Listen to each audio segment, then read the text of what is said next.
Alors, bonjour à tout le monde et merci de vous être connectés et de nous rejoindre une fois de plus à cet atelier en ligne organisé par les stratégies concertées de lutte pour l'abandon des mutilations génitales féminines.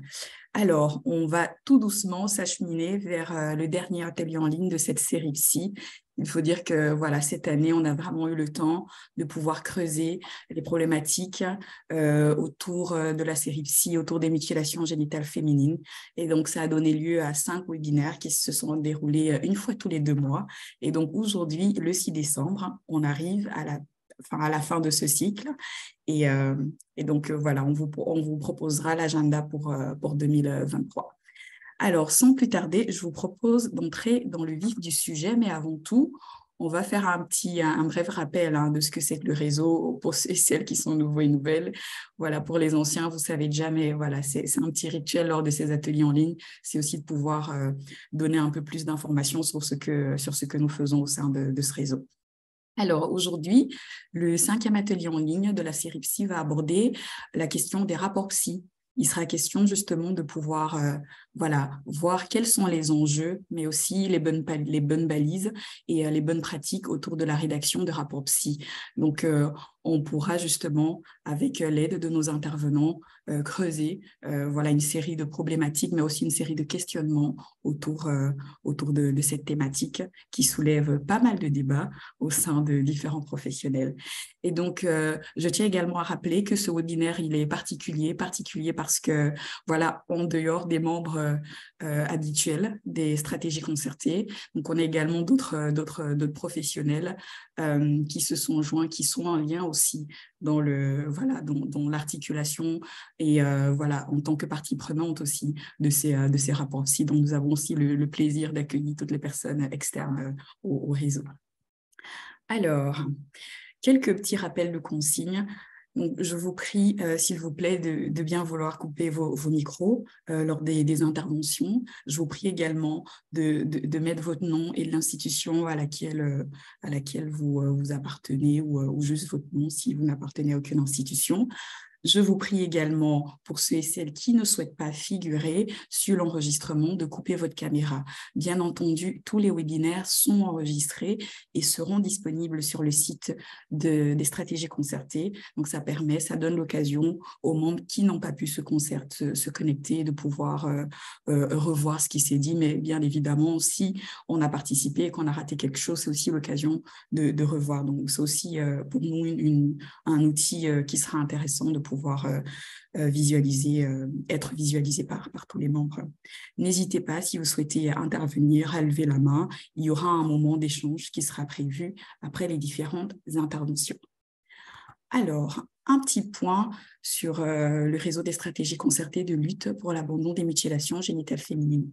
Il faut dire que c'est un réseau qui est né depuis 2009, qui rassemble les acteurs et actrices belges, qui mènent des actions sur les MGF. Et donc, c'est un réseau historiquement qui a été créé à Bruxelles et s'est étendu en Wallonie depuis quelques années déjà.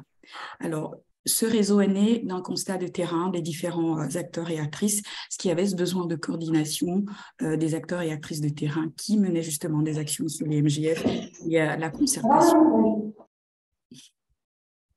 Voilà, il y avait ce besoin de coordination des acteurs et actrices de terrain qui menaient des actions sur les MGF.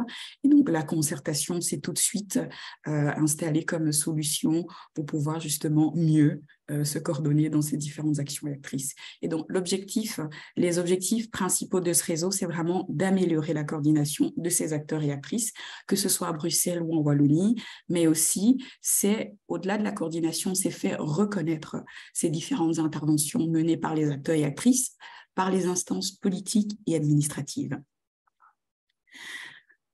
Alors, pour ceux et celles qui ne sont pas membres, c'est l'occasion justement de nous rejoindre au sein de ce réseau. Ça vous permettra justement de vous former sur les mutilations génitales féminines, mais aussi de savoir comment mieux orienter et accompagner les femmes et les filles concernées par les MGF ou à risque.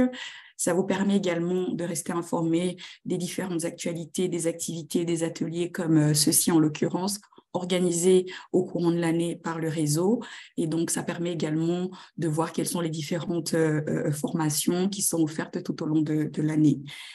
Bien évidemment, le réseau publie pas mal d'outils. C'est aussi une mine d'or pour les professionnels, une outil tech qui est à disposition et qui est à disposition des professionnels de différents secteurs. Ça permet aussi, le réseau, à travers le réseau, ça vous permet aussi de communiquer sur les activités que vous organisez autour des MGF. Donc, je lance un appel, n'hésitez pas à faire remonter les différentes activités que vous programmez courant de l'année pour que nous puissions, à notre tour, les divulguer à tous les membres du réseau. Et ça permet, bien évidemment, devenir membre aussi, ça permet de faire connaître les différents acteurs qui travaillent sur la problématique des MGF. C'est important de savoir qu'il y a une cartographie qui est disponible sur le site. Donc, ça permettra également de rajouter les personnes, mais aussi les institutions qui mènent des actions sur la problématique des mutilations génitales féminines, aussi bien en région bruxelloise qu'en région wallonne. Et bien évidemment, faire connaître la démarche de votre structure.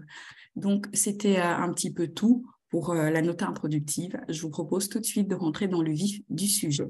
Alors, aujourd'hui, nous allons aborder la thématique des rapports psy. Quelle thématique ? Rapport psy, enjeux, balises et bonnes pratiques.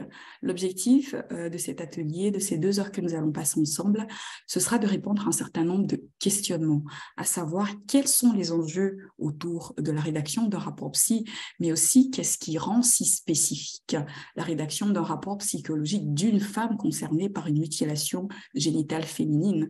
Voilà, on s'interrogera également au niveau du positionnement. On fera appel justement à nos intervenants pour partager un petit peu leur expérience de terrain. Il sera aussi également question de voir quelle est la place aussi de la femme concernée, dans toute cette articulation entre professionnels, mais aussi quelle place elle occupe, sachant qu'elle est la principale concernée dans ce rapport psy.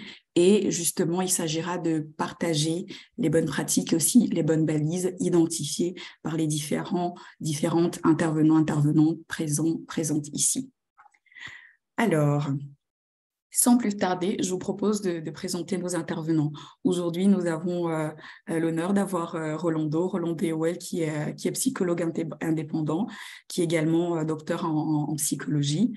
Nous aurons également Keila qui est une habituée des webinaires, Keila, qui est juriste au GAMS. Nous aurons également Charlotte Royen, Charlotte aussi, qui est une habituée des webinaires, qui est psychologue.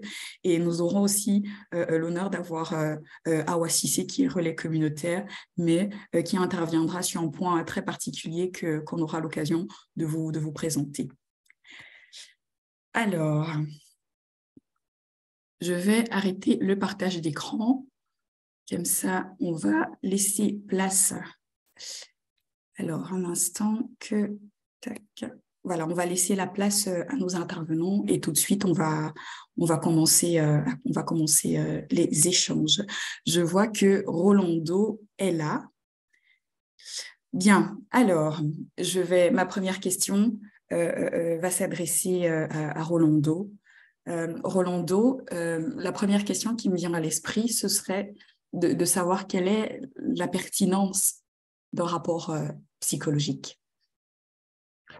OK. Voilà, les rapports psychologiques, déjà, il faut savoir, et le psychologue n'est pas obligé à faire un rapport. C'est une option. C'est une option personnelle, et c'est une option personnelle qui a ses conséquences. Les rapports psychologiques, pour moi, c'est un acte qui n'est pas déontologique. Parce que dans la déontologie, le psychologue ne peut pas faire un rapport de quelqu'un qui est son suivi et une passion à lui. Et pour ça, il faut un expert. Mais c'est profondément éthique, parce que les rapports peuvent vraiment aider à la personne à pouvoir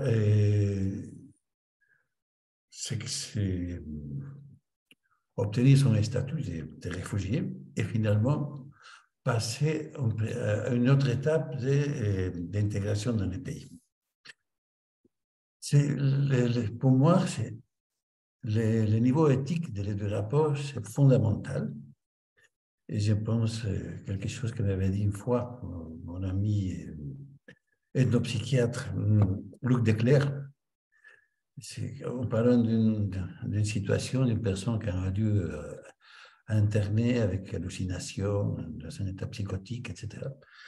Mais écoute, un seul papier du gouvernement belge et la psychose de cette dame s'arrête. C'est là l'importance. Et les rapports, moi, le travail, c'est le cas des collègues qui travaillent avec nous au GAMS, guidés par les principes des protocoles d'Istanbul.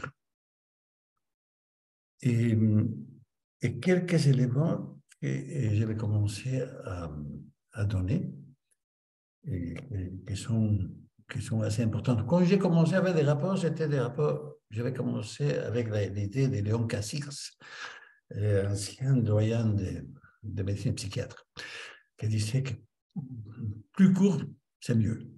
Non, dans notre cas, c'est pas ça. Plus court, c'est pas bon. Il faut que les rapports puissent expliquer des choses et parler vraiment de ce qui est important.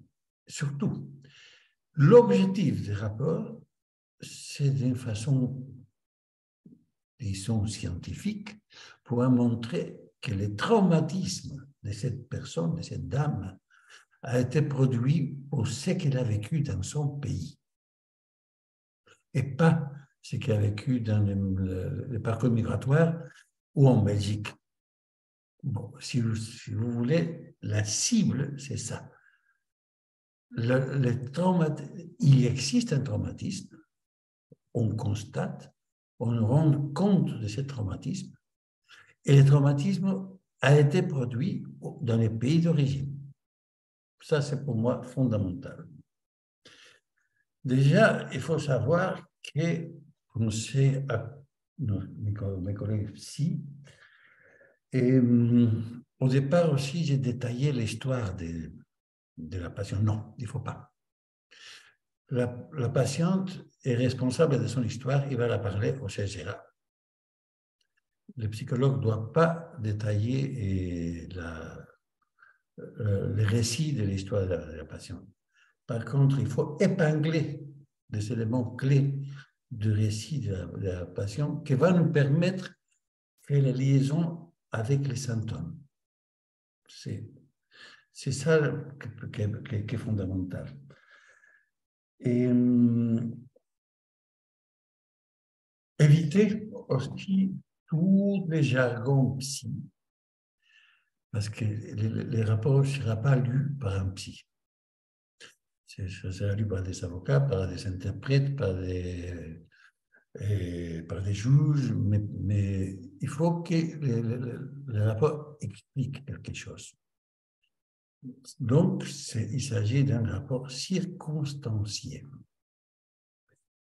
Et dans les rapports circonstanciés, il faut vraiment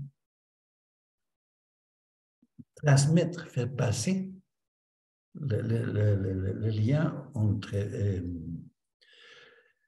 les traumatismes, les situations traumatiques, les symptômes et la vie du sujet. Mais en épinglant exactement de quoi il s'agit. Si vous voulez, je vous donne. Il y a plusieurs types de rapports. J'ai fait un rapport pour les CGRA. Rolando, oui. Je te propose justement, je comptais justement rebondir là-dessus sur les types de rapports, mais avant d'embrayer, je propose, je veux lancer notre intervenante Keïla pour mettre un petit peu en lien avec ce que tu as dit, notamment cette belle phrase en disant faire des rapports psychologiques, ce n'est pas toujours déontologique, mais quand la vie d'une femme concernée en dépend, ça devient éthique. Keïla, si je me retourne vers toi en tant que juriste, quelle serait alors finalement, du point de vue juridique, la pertinence d'avoir ce rapport psychologique? Oui, merci Marianne pour cette question. Et donc, effectivement, je rebondis sur ce que dit Rolando, c'est qu'effectivement, il faut bien se placer dans l'asile. Donc, on est dans une demande d'asile et lorsqu'une personne demande l'asile, c'est qu'elle demande la protection du pays par rapport à des persécutions dans son pays. Et donc, dans son pays, elle ne peut pas être protégée. Et donc, tout l'enjeu, c'est de démontrer qu'elle a des persécutions, qu'elle subit des persécutions et qu'elle ne peut pas être protégée dans son pays. C'est ça l'enjeu. Et donc, bien entendu, quand une dame qui a été victime d'excision ou qui a été victime d'autres violences de genre, malheureusement, elle n'a pas de preuves. Elle ne vient pas avec des éléments matériels, voilà, j'ai des preuves. Et donc, le rapport psychologique est un élément important dans l'établissement des faits. Donc, on ne va pas demander à la personne de prouver, on va lui demander d'apporter un récit qui soit crédible. Rolando l'a dit. Et par crédible, il faut qu'il soit plausible, circonstancié et cohérent. Et donc, le rapport d'expertise, le rapport psychologique ici, va aider à objectiver la crainte. Et donc, Rolando l'a aussi dit, c'est que je mets juste mon petit pour que vous ayez bien les points, c'est que dans la procédure d'asile, la personne, elle est vulnérable. Elle a subi des violences de genre et elle a aussi une vulnérabilité par rapport à une procédure qui est extrêmement lourde. Ça, c'est une première chose. Et au niveau de la crédibilité, le premier point, au niveau de la demande d'asile, elle est très élevée. Ça peut paraître étonnant, comme il a dit, il faut que ce soit circonstancié, plausible, cohérent. S'il y a des éléments de contradiction dans le dossier, eh bien, il peut être rejeté parce que c'est considéré comme non crédible. Et c'est souvent, malheureusement, le cas. Beaucoup de demandes d'asile, les demandeurs sont déboutés parce qu'ils ne sont pas considérés comme crédibles. Et donc, ils subissent un continuum de violence. La plupart des personnes qui sont victimes de violences de genre sont dans un continuum de violence. Elles ont été persécutées dans leur pays. Elles doivent peut-être fuir un mariage forcé. Donc, il y a toute une série de violences dans un contexte de violence qu'elles subissent, qu'elles ont parfois même normalisé. Donc, ce n'est pas toujours évident pour une personne dans ce contexte de violence et dans le tabou et les conflits de loyauté par rapport à ces thématiques, de livrer un témoignage. Et c'est là que le rapport psychologique vient aider. Et ensuite, il faut aussi ajouter qu'il y a la mémoire traumatique. Hein. Donc ça, je vais laisser peut-être à Rolando, mais une personne ne peut pas toujours se souvenir correctement de tout ce qui lui est arrivé. Donc, il peut lui arriver d'avoir des contradictions. Et donc, ici, le rapport psychologique va aider à, comme j'ai dit, objectiver la crainte. Et donc, pour résumer, qu'est-ce que le rapport, on va demander au rapport psychologique de faire? C'est dans un premier temps, il y a plusieurs étapes. La première étape, c'est que le rapport doit pouvoir constater qu'il y a un trauma. Le trauma, il peut être de différents. Je ne vais pas entrer dans le détail parce que je ne suis pas, mais c'est plus Rolando qui pourra revenir. Le trauma, il peut être des syndromes post-traumatiques, ça peut être ce genre de trauma. Il va constater ça.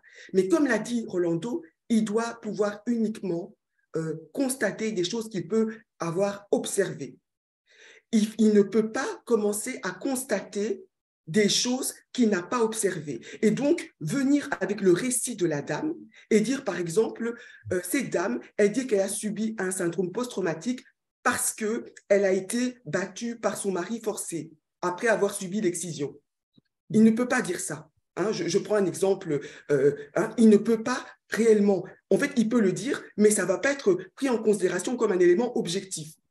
Les instances d'asile vont uniquement se contenter de ce que l'expert a constaté au niveau de son expertise. S'il va en dehors de son expertise, il risque de voir les éléments écartés parce qu'il n'est pas en mesure d'expliquer la cause du trauma. Il peut expliquer ce qu'il a observé, mais il ne peut pas expliquer parce que les causes peuvent être multiples. Deuxième chose, et c'est là qu'intervient alors la dame. La dame doit expliquer quelle est la cause de son trauma. Et avec son avocat, elle va expliquer que son trauma, c'est parce qu'elle a été, par exemple, victime d'excision et qu'à cause de cette excision, elle a eu ça comme trauma, qui a été constaté par le psychologue. Et c'est là que la dame doit, avec son avocat, expliquer dans son récit. Et c'est là qu'ils vont examiner si le récit est cohérent, plausible et cohérent et circonstancié. Et s'il y a des éléments de contradiction, il peut rejeter. Et c'est là le problème, c'est que parfois, on ne sait pas toujours, et c'est parfois les rapports psy ne savent pas toujours faire la distinction entre ce qui est du trauma, qui peut être observé, et ce qui relève des éléments subjectifs du récit. Bien entendu que ça doit être rapporté, mais ce n'est pas le rôle du psy de le faire. C'est le rôle de l'avocat avec la dame. Donc, par exemple, comme l'a dit Rolando, il ne peut pas dire, oui, elle a eu ce trauma en 1988. Non, parce qu'il ne sait pas, il n'était pas témoin. C'est ce que la dame dit. La dame, elle peut le dire. Et avec son avocat, elle va expliquer. Mais lui, il doit juste expliquer le syndrome. Ensuite, après, et ça, c'est le rôle des instances d'asile, le troisième point, les instances d'asile vont voir est-ce qu'il y a une corrélation entre le trauma qui a été observé par le psy et le récit de la dame. D'accord ? Et donc, s'il y a une corrélation, les instances d'asile vont dire oui, dans ce cas-là, effectivement, on peut vous accorder l'asile. S'il n'y a pas de corrélation, les instances d'asile alors peuvent rejeter.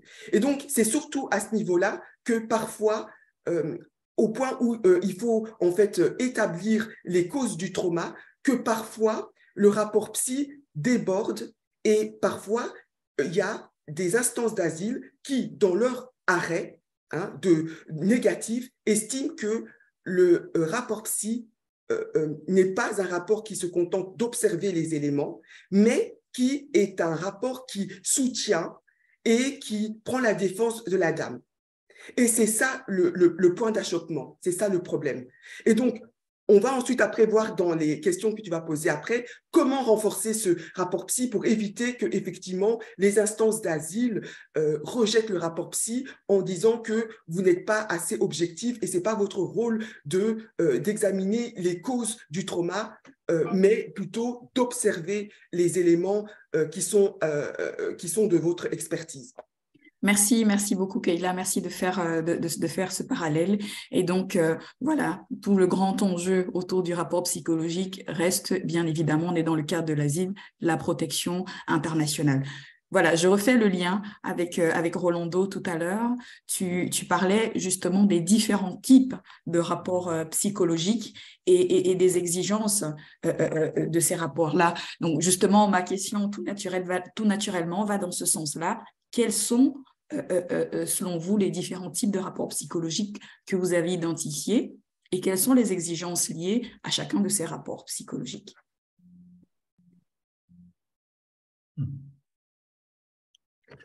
Il faut quand même signaler qu'on travaille avec la subjectivité. Dans tous les domaines de sciences humaines, et l'objectivité, ça n'existe pas. On travaille sous la base des subjectifs. On n'est pas dans les sciences pures, on n'est pas dans les mathématiques, on n'est pas dans les génériques. Et moi, je travaille sur les récits subjectifs d'une personne, aussi bien que les juges travaillent sur les récits subjectifs de la personne. Et même les disons, preuves objectives sont simplement preuves sont des éléments, des choses qui se sont passées et bon, on a une carte d'identité, ça veut dire que la personne est de cette nationalité. Mais pour le reste,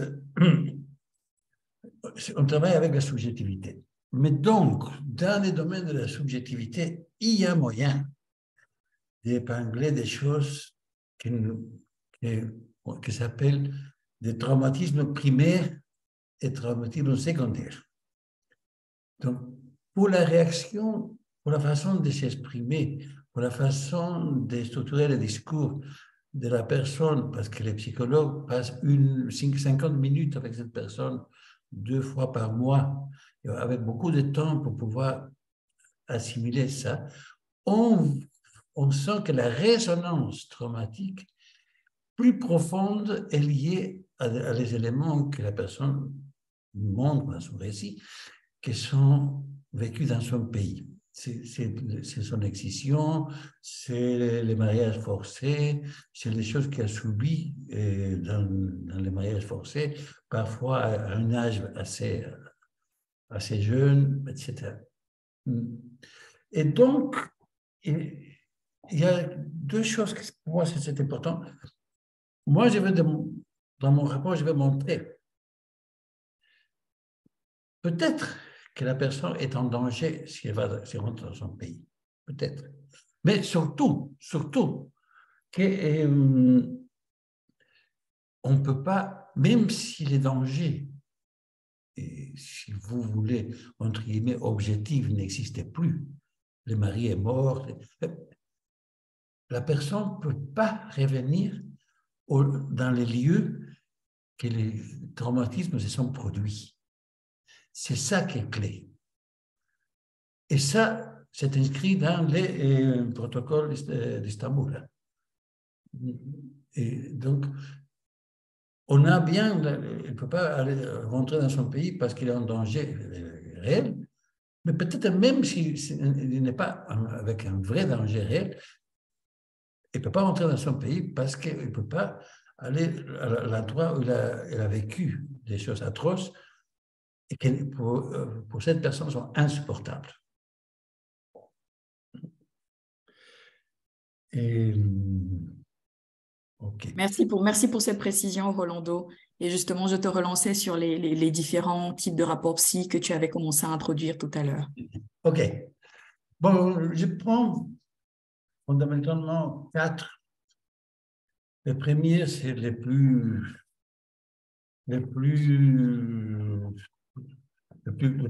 courants. C'est qu'on fait le plus. C'est les rapports pour les CGRA. Ouais. Et après, c'est les rapports pour le CEE. Mais après aussi, je vais parler des petits rapports que peut accompagner les rapports pour le CGRA, que c'est la demande d'une procédure adaptée. Et finalement, il y a un tout petit rapport que j'ai fait pour le médecin de centre, pour que lui-même fasse un rapport pour quelqu'un qui a une honte de quitter le pays, puisse continuer à rester dans les centres. Ce sont, grosso modo, les types de rapports que j'ai faits. Donc, pour les rapports au Commissariat général des réfugiés et apatrides, c'est le CGRA, je mets toujours le caractéristique. Ici, ma présentation, c'est des patients, plus le nombre de séances qu'on a eues. Et parfois, je signale que chaque séance dure en moyenne de 50 minutes et que donc j'ai eu le temps de consacrer un temps d'écoute suffisant pour pouvoir entendre ce que la personne a dit. 2 fois par mois. Après, c'est l'objet de rapport. Dans l'objet de rapport, je précise que c'est adressé dans la procédure de l'Europe de CGRA. La demande, comment est-ce que la personne est arrivée à la consultation psy. Et après viennent les impressions cliniques. C'est là que je vais développer la symptomatologie. Et là, je mets toujours une petite chose en bleu comme ça, qui explique que il s'agit des observations cliniques qui sont été de Madame Tell, qui sont été prises dans des moments spécifiques, dans un cadre sécurisant de la relation thérapeutique. Donc, c'est tout à fait différent à la situation qu'elle va vivre au CGRA. Parce que c'est une situation bienveillante, on ne juge pas la personne, etc. Après, en général, c'est un diagnostic de stress post-traumatique. Et là, je parle les 4 grands symptômes de stress post-traumatique, c'est la réviviscence, Je ne vais pas m'étaler. Hein. Oui. Donc, le révivisson, c'est comment la personne va revivre les scènes traumatiques. Et là, j'amène des morceaux, par exemple, des rêves qu'il fait. Je rêve ça, qui est en relation à le mariage forcé, et des éléments répétitifs, les réactions dissociatives, c'est-à-dire les flashbacks qu'elles viennent, les choses qui expliquent que la personne peut avoir, il prend le bus et à un moment donné, il voit quelqu'un qui le regarde, il pense que c'est la famille de son mari qui a envoyé cette personne. Il y a un flashback. Il descend du bus et est perdu. Le personnage du centre doit aller la chercher parce qu'il ne sait plus où elle est. Bon, j'ajoute des choses de la vie comme ça. Après, c'est les évitements, tous les mécanismes que le sujet met en place pour éviter les souvenirs douloureux qu'ils viennent. Entre parenthèses, tout le monde craint d'aller en thérapie parce qu'il sait qu'en thérapie, il va devoir revivre ce traumatisme. Le traumatisme que pendant des années et des années, on a fait tout pour jeter un peu de terre, pour les cacher et les oublier. Il faut les déterrer. Bon, il y a la hyperréactivité. L'hyperréactivité, c'est la personne qui est à fleur de peau. Et si quelqu'un s'approche, donne pas de bisous, par exemple. Ne me touche pas. Ça, c'est la hyperréactivité. Et donc, il y a deux éléments dans l'hyperréactivité, c'est la hypervigilance, c'est ça, et les troubles de sommeil. Il dort mal, se réveille, il doit quitter la chambre, il doit faire des promenades la nuit. Bon. Et après, les altérations cognitives associées à l'élément traumatique, très important de signaler. Il faut remarquer là qu'il est probable que la personne oublie des choses quand il sera dans la séance de César. Et s'il oublie, ce n'est pas parce qu'il ment ou parce qu'il est de mauvaise foi, c'est parce qu'il y a un problème d'altération cognitive. Et donc, j'explique que même, je peux donner des exemples, qu'à un moment donné, quand il parlait de telles choses, c'est les blancs. Il oublie. Ou que quand il doit venir me voir, il oublie ses clés de sa chambre. Il ne trouve plus. Et le centre doit amener un serrurier, ouvrir son armoire. Ouais. Parce que cet élément est lié à quelque chose. Et donc, je vais aller travailler ça. Et ça, il faut les mettre. L'état émotionnel négatif persistante. Je suis nul. Non, je pense que finalement, je suis vraiment une mauvaise personne. Voilà. Et j'ai honte. Et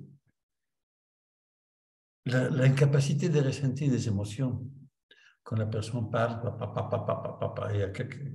il y a une masque qui ne bouge pas. La difficulté d'exprimer le bonheur et la satisfaction ou parfois l'affection. Après, il peut savoir qu'il y a des états dépressifs. Et bon, là, moi, je veux remarquer les états dépressifs, tout en remarquant qu'il ne s'agit pas d'une dépression constitutionnelle, mais d'une dépression réactionnelle qui est produite pour un traumatisme et qu'on peut la traiter. Mais, en tout cas, quand je commence à parler beaucoup de la dépression, etc., c'est pour signaler qu'il y a un danger suicidaire. Et donc aussi, j'alerte le jour de celui-là avec ça. Bon, grosso modo, c'est ça le rapport au CGRA. Évidemment que le rapport, la procédure adaptée, c'est quelque chose de plus light. Donc, j'explique que la personne, dans sa vie actuelle, quotidienne, a des troubles affectifs, sociaux et cognitifs, qui peut s'évanouir, qui peut entrer dans une crise, qui peut entrer dans un état de stupeur, les états stupeureux. Et là, je demande plusieurs choses. En général, que le CGRA le assigne un agent qui soit formé pour les personnes vulnérables et qui évite de s'étaler sur les situations traumatiques et qui fasse des pauses régulières et qui soit attentive à les états d'affaiblissement de la dame. Et ça, il y a des choses qu'on a discuté avec des avocats, et parfois il ne faut pas que la séance soit courte. Mais le problème, c'est que la séance est courte, il va y avoir plusieurs séances. Et parfois, c'est plus pénible. Ça va? Je passe. C'est très clair, c'est très clair. Tu peux passer au prochain type de rapport. Merci, Rolando. Les rapports Conseil de contentieux des étrangers, les CEE. Je vais donner deux modèles de rapports. Un, que c'est que j'ai fait, que c'est plutôt bref, où je réponds uniquement les critiques que le CGRA fait au rapport psy. Et l'autre, c'est que je suis très fâché. Je suis très fâché. C'est un rapport long qui peut aller jusqu'à 20-25 pages. Donc j'ai essayé de détailler point par point en utilisant l'audition de la personne pour montrer que ce qu'il a dit. Quand je suis très fâché, c'est quand le CGRA a dit que la personne ment. Et moi, je sais qu'elle ment pas. Alors là, je suis très fâché. Mais le problème, c'est que si je suis très fâché, je dois travailler 2 ou 3 jours pour faire ces rapports. C'est pénible. C'est très long. Les rapports pour le CE, j'ai épinglé 11 points. 11 points qui correspondent à les arguments du CGRA pour rejeter les rapports psy. 1. Je parle d'abord toujours le peu de considération que le CGRA accorde à mes rapports. Et là, j'explique que le CGRA balaye d'un coup de main des choses qui pour moi sont essentielles pour comprendre la situation de cette personne, et je trouve extrêmement injuste. Après, 2, l'explication d'une situation que le CGRA a jugée invraisemblable. Et là, je questionne cette affirmation que je trouve légère de la part de CGRA. J'ai trouvé que la situation décrite par ma patiente est invraisemblable. Invraisemblable, aussi difficile. Bon. Après, ils m'ont dit que mon rapport était peu circonstancié. Alors, j'ai envoyé toute une explication de qu'est-ce que c'est un rapport circonstancié et pourquoi je considère que mon rapport est circonstancié.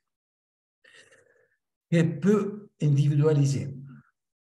Là aussi, j'explique que si bien, parfois, peut-être dans ces rapports, je n'avais pas fait trop bien les liens entre les symptômes et les éléments particuliers de la personne, mais de toute façon, il est individualisé. Et si les conclusions de chez Gérard sur le discours de ma patiente, je questionne les conclusions auxquelles Gérard arrive à la fin pour dire qu'il n'est pas recevable. Et là, je mets comme un autre point, un point qui explique comment un psychologue peut-il détecter les traumatismes primaires au fondamental. J'explique comment, après une méthodologie scientifique, je peux différencier des traumatismes primaires à des traumatismes secondaires. Et qu'il s'agit que les traumatismes primaires, c'est justement celui qui s'est passé dans les pays d'origine. Et après, j'explique qu'est-ce que c'est un traumatisme psychique, parfois. Ce n'est pas toujours tout, hein. Parfois, et comment se constituent les traumatismes psychiques aussi. Oui. Et un traumatisme peut être, dans une grande partie des cas, un élément unique, ou ça peut être une chaîne, une construction historique d'événements traumatiques. Qu'on parle d'un traumatisme fondamental et qu'elle continue et la situation s'aggrave de la personne. Après, je parle quels sont les paramètres pour juger les événements traumatiques. Il y a des gens qui vivent des horreurs et sortent de ça sans traces traumatiques. C'est comme ça. Il y a des gens qui vivent des choses que pour quelqu'un d'autre peut considérer minimales et sortent de là avec un traumatisme massif. Ça aussi, c'est la différence entre trauma et traumatisme, mais ça, je ne vais pas faire maintenant parce que c'est plus compliqué. Et après, je termine toujours pour mes craintes sur la santé mentale de madame. Je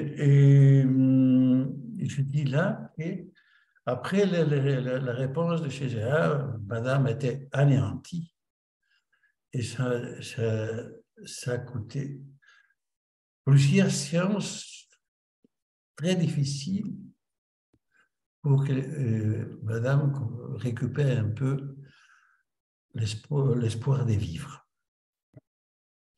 J'ai dit normalement, heureusement, son avocat, en faisant son recours, il a donné des éléments d'espoir suffisamment forts pour qu'il puisse accrocher à quelque chose. Sinon, il était rasé. Ça, c'est la contestation.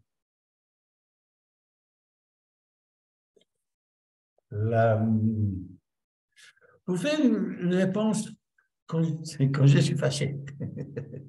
Quand je suis fâché, je ne vais pas développer tout ça parce que c'est long. Et je me suis intéressé à trouver quelques instruments, parmi lesquels l'identification de marques de traumatisme psychique dans les langages parlés. Définition de l'échelle diagnostique Split-Tease. C'est une technique spécifique de travail linguistique et il nous sert pour croiser le discours de la personne et voir comment il y a des éléments de véracité là où on croit qu'il n'y a pas. Et donc, la technique Split-Tease, bon, je ne vais pas la développer parce que c'est compliqué, c'est long. Mais ce que j'ai fait, c'est expliquer que je vais utiliser une méthode assez scientifique.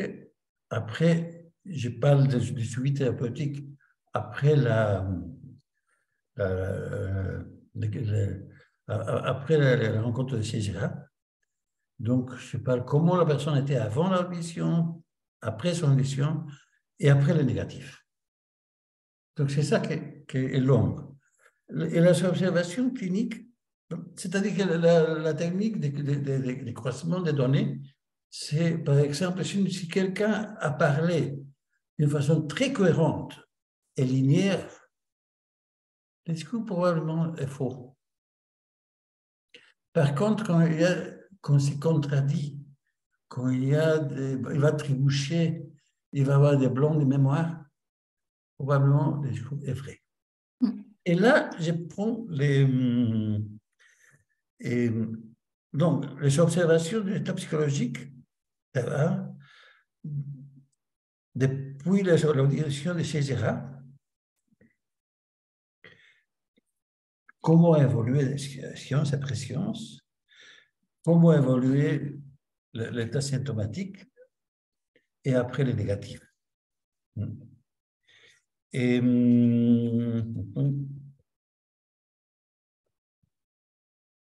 Et après, j'applique l'analyse de l'audition. Et là, j'applique la technique. Et donc, les points plus ou moins sont la cohérence des récits. Les récits restent grosso modo cohérents, mais ils tiennent des incohérences. Et la verbalisation spontanée, si la personne a fait des verbalisations spontanées, c'est un signe de véracité. Et la quantité de détails qu'il a mis dans son récit, c'est aussi un signe de vérité.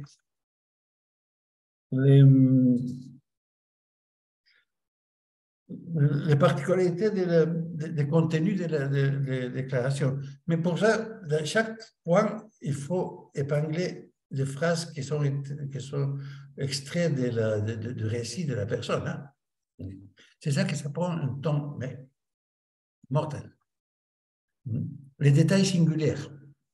Et là, il faut épingler tous les détails singuliers. Les détails superflus. Si le récit est vrai, il y a des détails superflus. Il y a des gens qui se souviennent de comment c'était la maison, il y avait les sols étaient difficiles à frotter, des choses comme ça. Et, détails rapportés avec précision, mais mal compris et mal interprétés. C'est un autre point. Référence à des incidents extérieurs. Ça, c'est arrivé quand il y a eu une manifestation. Et bon, les références à des états psychologiques pendant les récits. Les émotions, si la personne pleure, ne pleure pas. Et se trompe, et se corrige. Les corrections spontanées sont très importantes. Le contenu et motivation de la déclaration, les manques de souvenirs. Et aussi, parfois, il y a des faux souvenirs. Ça veut dire que c'est tout à fait plausible et ça ne décrédibilise pas les récits. Justement, tout à fait le contraire. L'existence des faux souvenirs réaffirme le fait que ce qui était vécu est vrai. Et les doutes du sujet sous ces déclarations.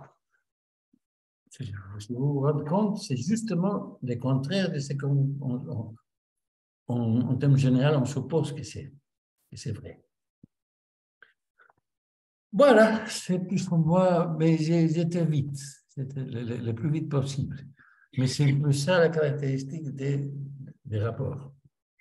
Merci beaucoup, Rolando. Tout à fait, hein, c'est normal. Hein, je veux dire, voilà, il faudrait beaucoup plus de temps pour entrer en profondeur dans tous ces éléments-là.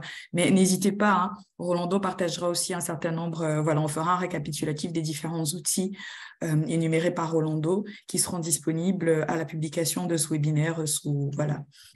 Alors, Rolando, ça me permet justement de faire le parallèle avec toi, Keila, au niveau des différents types de rapports que Rolando a énumérés, le CGRA, le CCE, les rapports pour les besoins de procédures adaptées, mais aussi les rapports pour les médecins du centre. Je souhaiterais savoir, Keila, quels sont les éléments d'un point de vue juridique, selon toi, qui nécessiteraient d'être creusés dans ces rapports-là? Donc, moi, ici, en fait, effectivement, Rolando a bien expliqué, et donc il est mieux placé que moi pour expliquer les aspects psychologiques. Moi, ici, je vais surtout résumer les choses que parfois, il y a des problèmes qui sont rencontrés au niveau des rapports. Donc, c'est important de rappeler que dans un premier temps, et il a été dit, hein, c'est qu'il y a une part de subjectivité. Hein, dans n'importe quelle décision qui est prise par des êtres humains, c'est normal d'avoir une part de subjectivité. Mais d'un point de vue juridique, c'est vrai, la loi confère uniquement aux instances d'asile l'examen de la crédibilité et de la plausibilité, de la cohérence du récit. Et donc, aucune autre instance. Et quand peut-être aussi peut-être qu'il y a des personnes aussi où nous on dit CGRA, CCE. Donc CGRA, c'est le Commissariat général aux réfugiés et le CCE, le Conseil du contentieux des étrangers. Donc le CGRA prend la première décision. Hein, et ensuite, après, le Conseil du contentieux des étrangers, le CCE, un recours peut être introduit quand la décision est négative. Mais le Conseil du contentieux, le CCE, donc, n'a pas de pouvoir d'instruction. Si il estime, il peut soit accorder l'asile, soit renvoyer vers le CGRA pour un examen pour des procédures complémentaires. Donc, il se trouve que ces instances d'asile estiment qu'elles sont les seules à pouvoir, elles ont la seule autorité et donc, effectivement, elles ont ce pouvoir subjectif. Ça, on le sait, hein, elles ont ce pouvoir, mais elles estiment qu'elles sont les seules à pouvoir avoir ce pouvoir subjectif. Maintenant, attention, on est dans un cadre légal. Donc, en tant que les juristes et les avocats, pour défendre le droit, vont veiller à ce que l'examen de cette crédibilité se fasse dans le respect des conventions et des juridictions et de la jurisprudence internationale. Donc, juste pour synthétiser ce qui a été dit, enfin, pas ce qu'il a dit, mais ce qui a été dit au niveau juridique, c'est que dans un premier temps, la première difficulté, c'est la déclaration de la requérante. Effectivement, il y a une part de subjectivité, c'est toujours compliqué de pouvoir faire la part des choses entre ce qui est objectif, ce qui est subjectif, quelles sont les contradictions. Et donc, comme il a été dit, si le rapport psy reprend les déclarations de la requérante, telles quelles, sans les objectiver par des constats qui peuvent être faits au niveau de son expertise psychologique ou médicale, eh bien, ça risque d'être écarté. Donc, c'est important que les déclarations, que le rapport ne se limite pas aux déclarations de la requérante, mais également prennent en considération des éléments qui ont été observés par le psychologue, le thérapeute ou le psychiatre. Hein. Parfois aussi le médecin, c'est aussi la même chose. Mais attention, et ça c'est aussi un élément important, et ça c'est ce que apporte la jurisprudence internationale. La Cour européenne des droits de l'homme a déjà dit que ce n'est pas parce que le récit n'est pas crédible à 100%, on sait que ce n'est pas possible, hein, il y a la mémoire traumatique, il y a même aussi, on peut avoir des pertes, on peut avoir des oublis. Donc, ce n'est pas parce que ce n'est pas crédible à 100% qu'on peut rejeter le rapport ou qu'on peut ne pas accorder l'asile. D'accord ? Donc, il faut que si le rapport psychologique peut expliquer, et ça, ce sera plutôt le troisième point, les imprécisions dans les déclarations. Pourquoi les déclarations ne sont pas sont si imprécises? Parce qu'il y a peut-être un problème traumatique, parce qu'il y a des répercussions sur la capacité cognitive de restituer les éléments. Donc, ça pourrait expliquer. Et donc, c'est important que le rapport psy explique aussi pourquoi, donc Rolando l'a dit, pourquoi la personne a des incohérences ou ne se souvient pas. Parce qu'ils ne peuvent pas utiliser ça pour dire non, votre récit n'est pas crédible, on rejette votre demande. Non, si le rapport psy peut expliquer les imprécisions sur base d'observations psychologiques, hein, eh bien, normalement, ils doivent tenir compte de ça. Et donc, ils doivent faire preuve d'une certaine souplesse dans l'appréciation. Alors, autre point aussi, qu'il y a des difficultés au niveau de certains rapports, c'est comme on l'a dit, le rapport n'arrive pas, et ça c'est le point le plus difficile, et pour nous, en tant qu'être, surtout défenseurs des droits humains, c'est que nous savons que les MGF sont une torture. Les personnes qui ont subi des MGF ont été torturées. C'est reconnu par les législations internationales.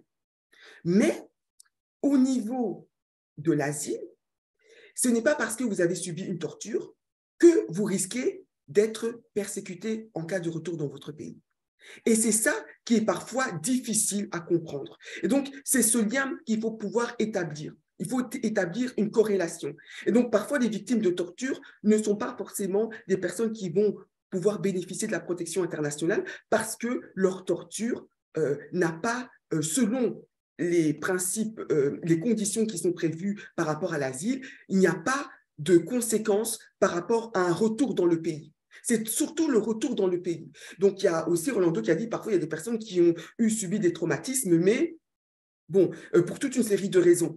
Donc, et c'est ça aussi la difficulté, parce que beaucoup de gens se disent bah, elle a été torturée, cette personne, donc elle aura l'asile.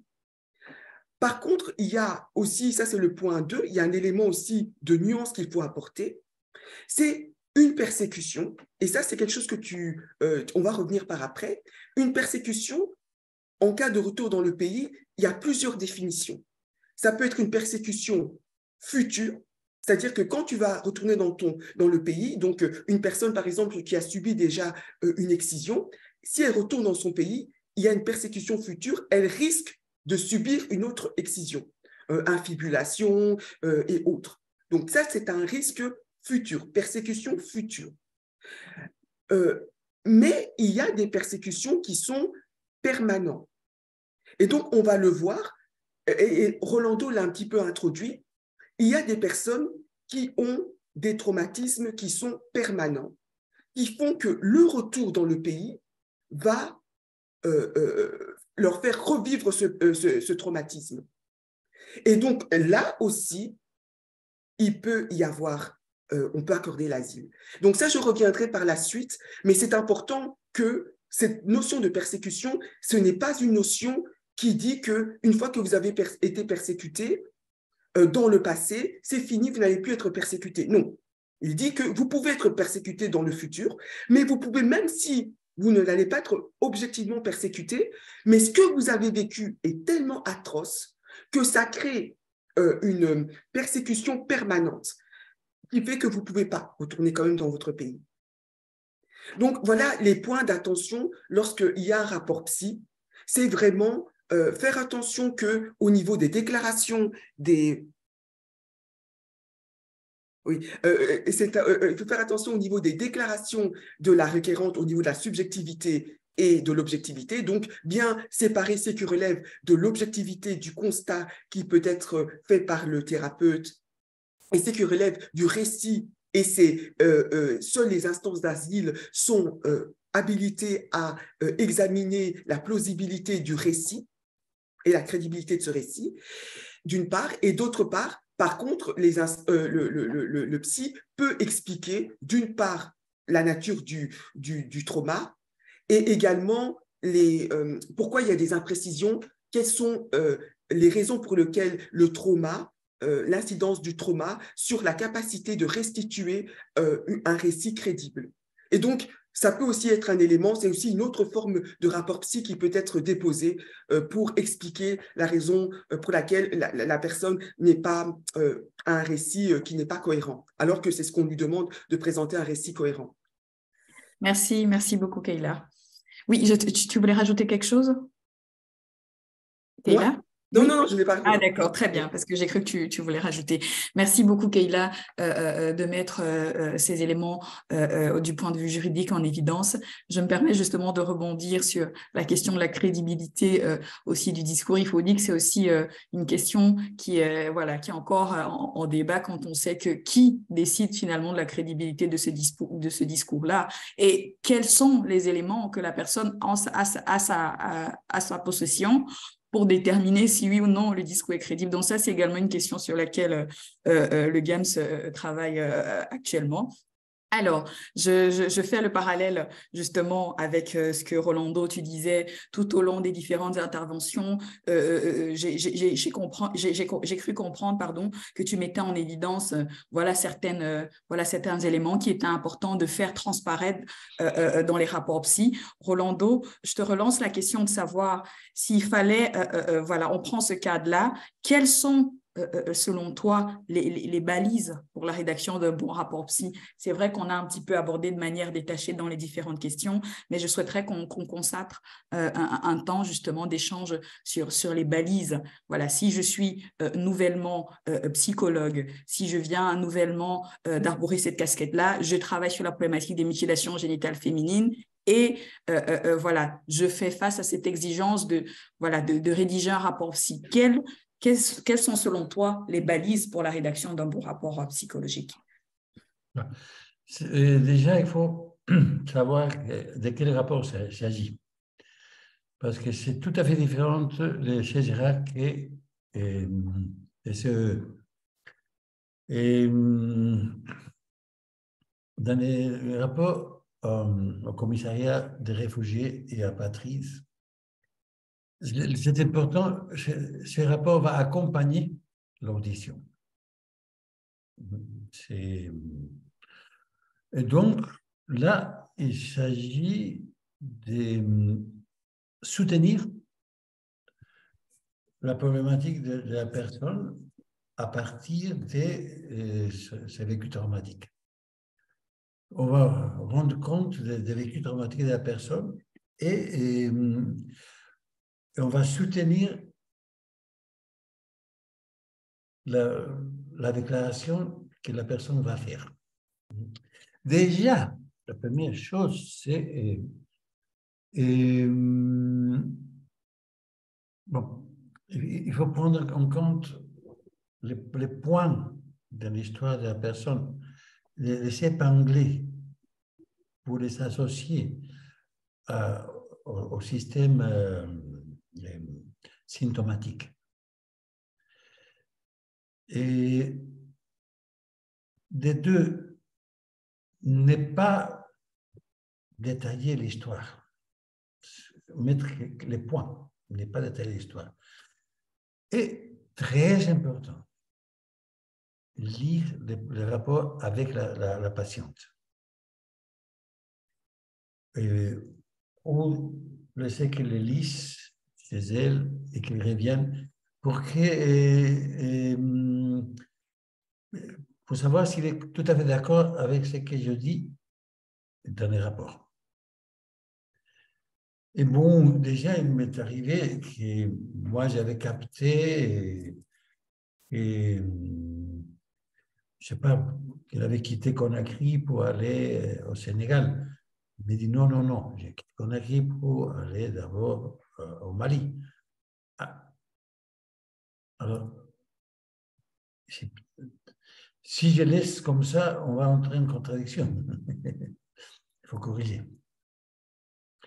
Donc, déjà, dans mon expérience, la personne a...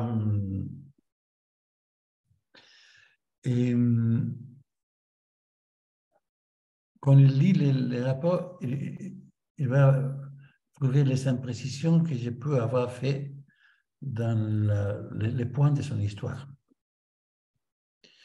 Et ça, c'est très important qu'elle soit tout à fait d'accord parce que c'est son histoire et c'est ça qu'elle va dire. Et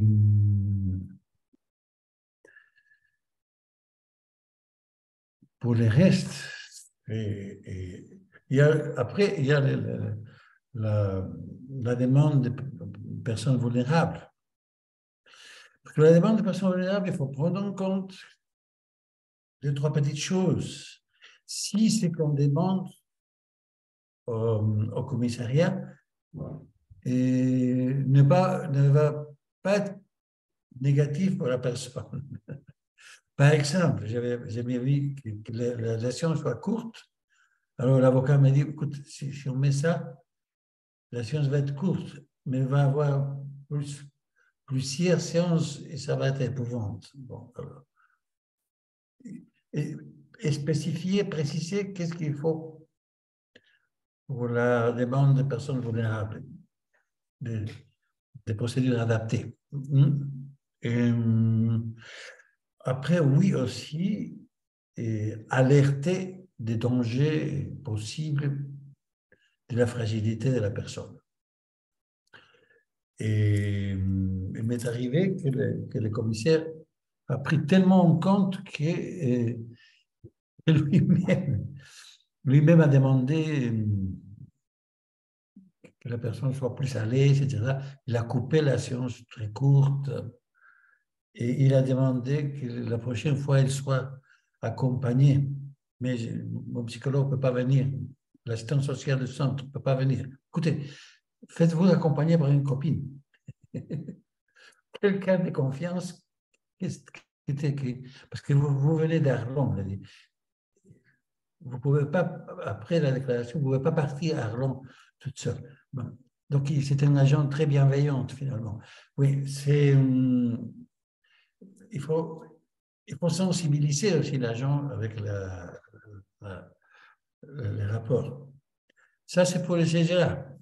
Pour les CE, alors là, il faut lire l'audition, il faut lire aussi les recours, les négatifs,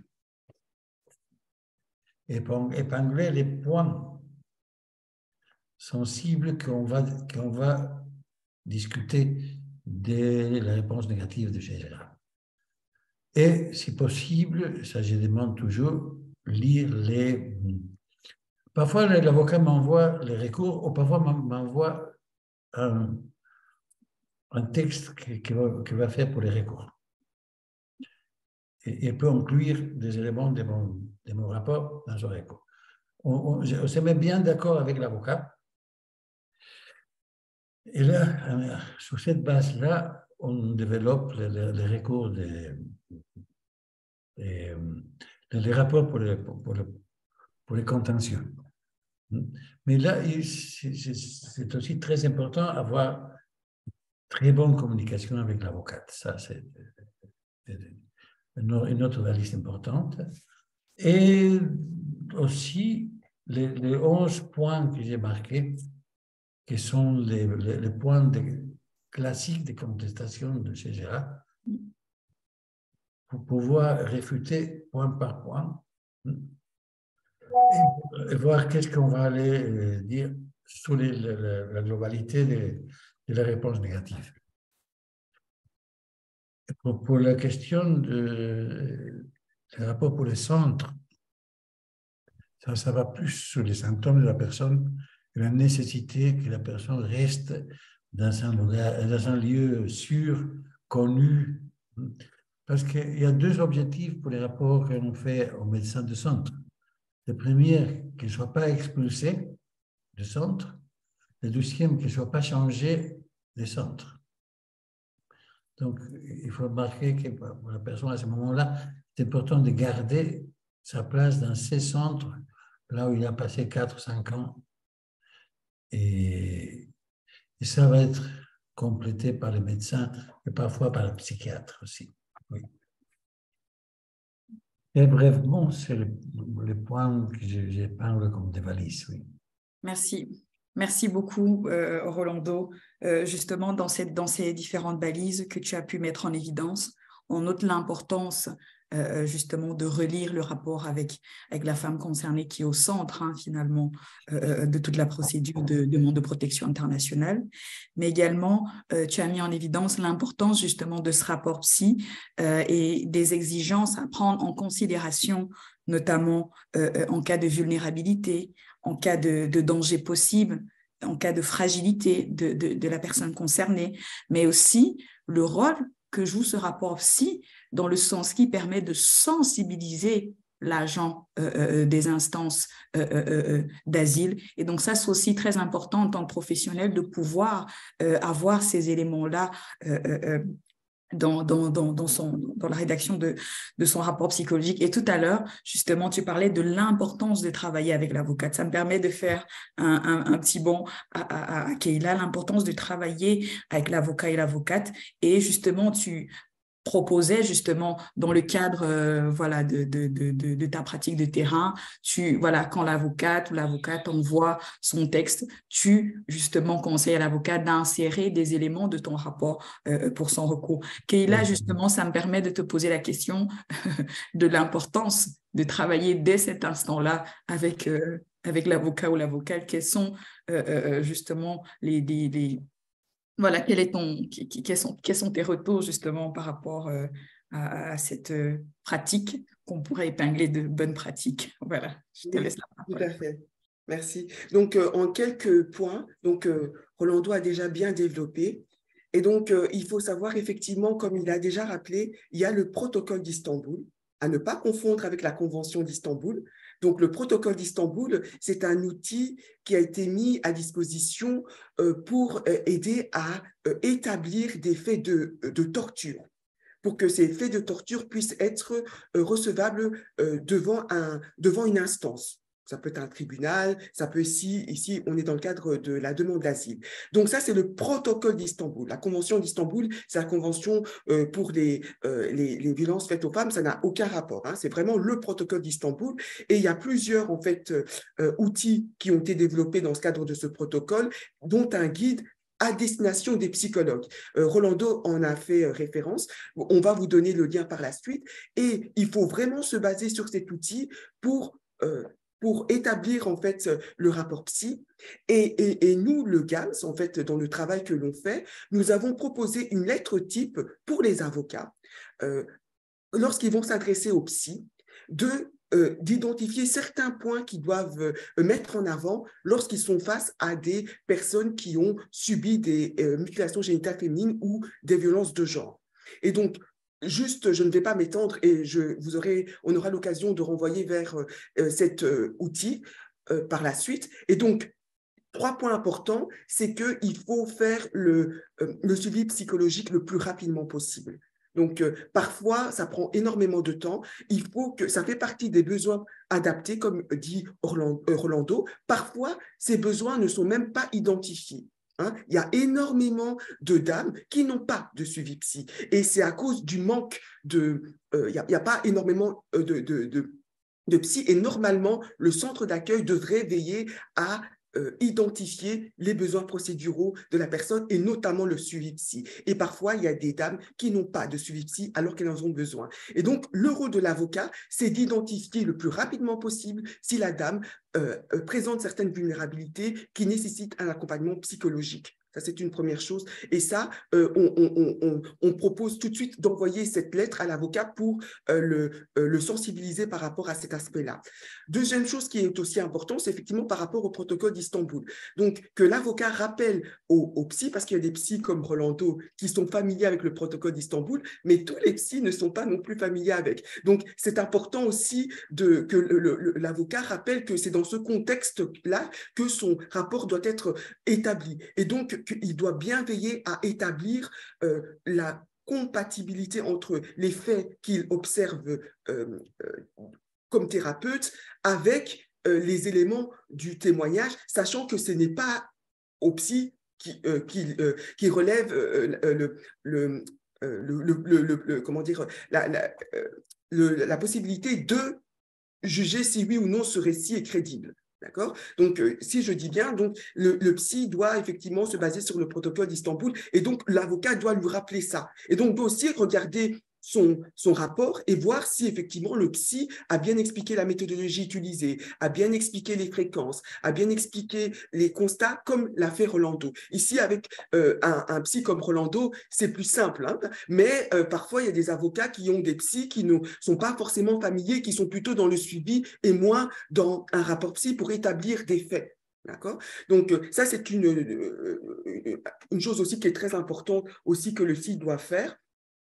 Et dans le rapport avec l'avocat. Et l'avocat aussi, il a un rôle important, c'est que, on l'a dit, et malheureusement, et ça c'est sur ce point, bon, je veux quand même vous garder une note positive, mais il y a une tendance aujourd'hui qu'on constate, c'est que les rapports d'experts, psy, médecins, sont vraiment questionnés par les instances d'asile. Donc, c'est-à-dire que Rolando partageait avec nous son expérience, alors qu'il est expert dans la matière, il y a les instances d'asile qui questionnent les rapports psy, et beaucoup de psy même et d'avocats se sont offusqués. Hein. Et donc, même les médecins, les rapports des médecins.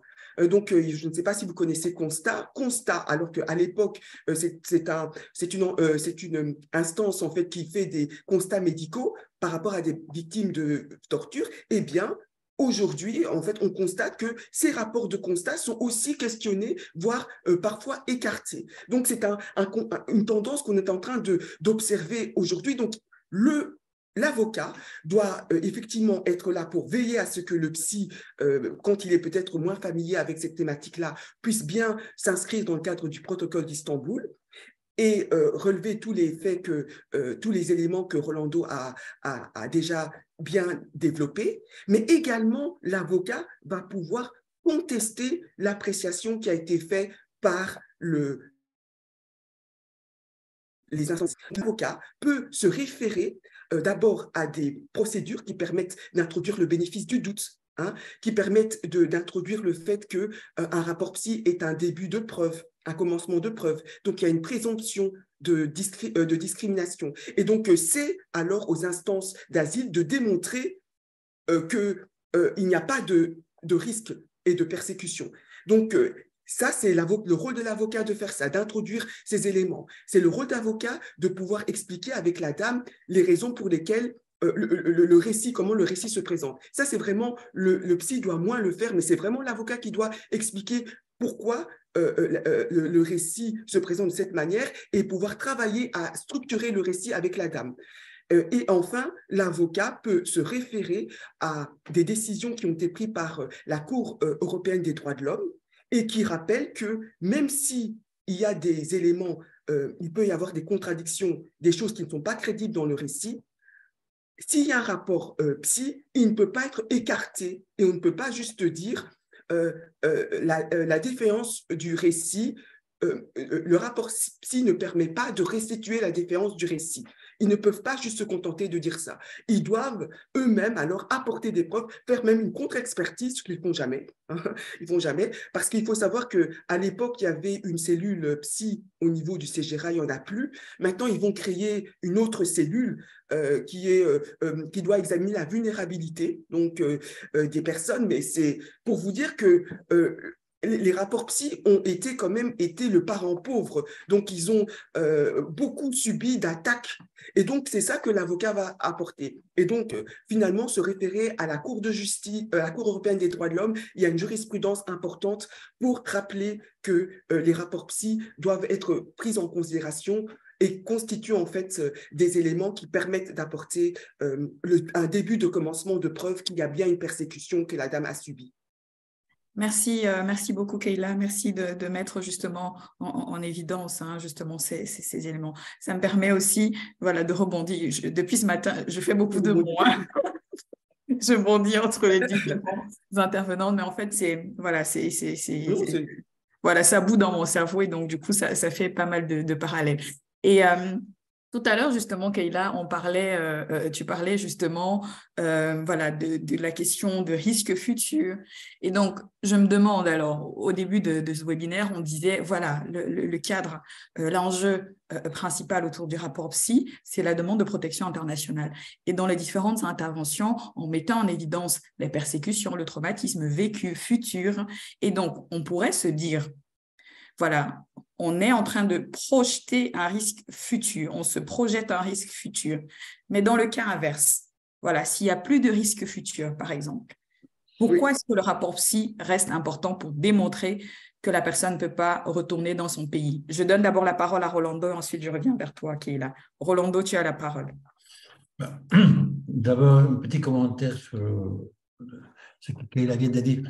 Et je constate, c'est vrai, chez des collègues chevronnés, qui sont des psychologues habitués à travailler dans le milieu des demandeurs d'asile, un découragement énorme.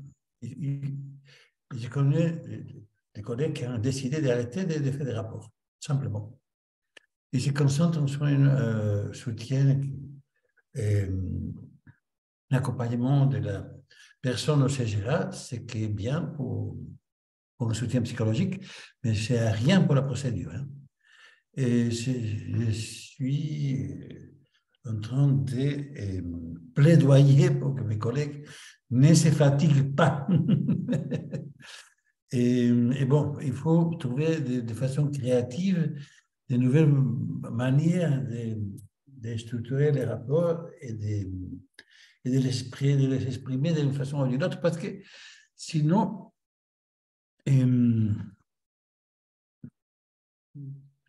on aura perdu la bataille. Bon. Et j'ai perdu ta question maintenant. La question, c'était de savoir s'il n'y avait pas de risque futur. Pourquoi est-ce que le rapport psy reste quand même important pour... Parce que pour moi, le rapport psy va soutenir surtout la difficulté des retours au pays, justement à cause du traumatisme. On ne peut pas retourner là où on a été maltraité. Si quelqu'un, ça arrive, c'est-à-dire, tout simplement, une personne va au cinéma. Et pendant qu'il est au cinéma, il apprend que sa mère est morte. Après, elle ne peut plus aller au cinéma. Après, elle ne pourra plus passer devant un cinéma. Parce que chaque fois qu'il va au cinéma, ça lui rappelle que sa mère est morte. Ça, c'est un exemple très, très limité, très simple. C'est tout à fait autre chose si toute une famille l'a maltraité, elle a été mariée avec quelqu'un de force et il a été banni de la famille. Être banni de la famille dans des groupes africains, de plusieurs pays, c'est quelque chose d'extrêmement douloureux. Hein? Et on ne peut pas demander à quelqu'un de revenir là où s'étaient produites les choses les plus dramatiques de sa vie. Évidemment, ça correspond à un danger présent et futur. Merci beaucoup, Rolando. Keila, je fais encore un autre bond vers toi. Pourquoi pourquoi s'il y a plus de risque futur, pourquoi le rapport psy reste toujours important pour démontrer justement que la personne ne peut plus retourner dans le pays d'origine? Donc ça, en fait, pour simplifier, en fait, c'est prévu par la Convention de Genève. La Convention qui accorde l'asile, elle prévoit que aussi, comme l'a expliqué Rolando, dans des cas comme ça, même s'il n'y a plus aucun risque de persécution dans le futur, si la persécution que cette personne a subie est tellement atroce que elle ne peut plus retourner dans son pays, ça crée une persécution permanente. Donc, c'est ça et ça, c'est prévu dans la Convention de Genève, donc qui accorde la protection internationale. Merci beaucoup, Keila.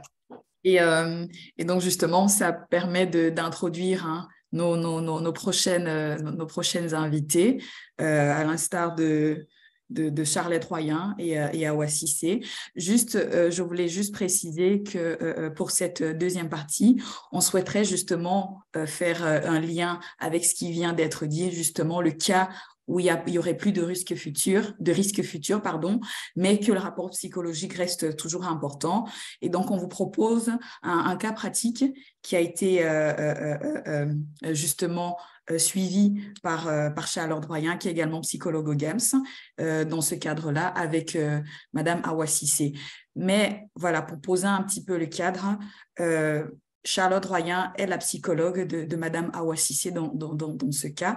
Et donc, Charlotte, sera la seule personne qui serait autorisée à poser des questions d'éclaircissement à Awa. Awa, je souhaiterais également te dire, libre à toi si tu souhaites mettre ta caméra ou ne pas la mettre. Hein. Donc, Charlotte.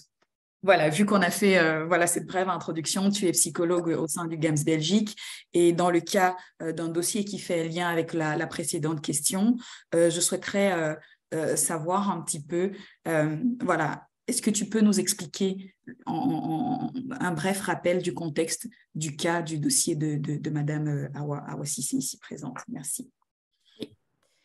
D'abord, bonjour à tout le monde. Je tiens à remercier Awa Cissé d'avoir accepté l'invitation des stratégies concertées pour aborder le sujet des rapports. C'est vrai qu'on aborde entre nous souvent la thématique du rapport en professionnel et donc on l'aborde sous un certain angle, ce qu'on a beaucoup fait aussi aujourd'hui. Mais voilà, c'était important pour moi de rappeler que les rapports abordent la plupart du temps des éléments très personnels, intimes, à la fois sur le vécu de la personne, mais aussi sur son fonctionnement. Et d'ailleurs, un rapport psy est confidentiel, tant son contenu relève de la vie privée. Donc voilà, rien que pour ça, je remercie Awa Cissé d'être présente en lien avec cet intime-là. Alors, quelques éléments du dossier de Madame Awa Cissé. Donc, la première rencontre, je me suis dit que j'allais dérouler ça assez rapidement sous forme d'une petite ligne du temps. Donc, le 17 décembre 2020, je rencontre pour la première fois Madame Awa Cissé qui était sur le point de faire une demande pour d'introduire une deuxième demande d'asile. Et donc, au cours du suivi, Madame Awa Cissé introduit sa deuxième demande d'asile. C'est là qu'il y a la rédaction d'un premier rapport. Donc, au CGRA, Madame reçoit une décision d'irrecevabilité du CGRA sans qu'il n'ait pu recevoir Madame. Et donc, un recours a été introduit. Et c'est donc là qu'intervient le deuxième rapport au CCE. Et donc, Madame, elle est reçue au GAMS à la suite d'entretiens sociaux. Elle a donc pu discuter plusieurs fois avec la travailleuse sociale du GAMS à ce moment-là des objectifs d'un suivi psy, des attentes du suivi psy. Et donc, de mes notes, ainsi que de mes souvenirs du suivi avec Madame Cissé, ce qui est ressorti de sa demande, c'était reprendre la maîtrise de sa vie, redevenir actrice, pouvoir choisir, dénoncer et s'exprimer. Et donc, ce qui est important aussi à relier en lien avec la première décision négative du CGRA, c'était cette impossibilité que Madame ressentait de pouvoir nommer sa souffrance, tout simplement avec des mots. Cette incapacité de pouvoir expliquer à l'autre, expliquer notamment à l'agent, ce qui faisait souffrance chez elle. Et donc, Madame arrive aussi au suivi psy en expliquant clairement qu'elle a une demande de rapport. Et donc, on en parle et alors on décide qu'on pourra rédiger un rapport lorsqu'on aura suffisamment de temps et suffisamment de rencontres. La question du rapport avait déjà été travaillée entre Madame et un précédent psychologue.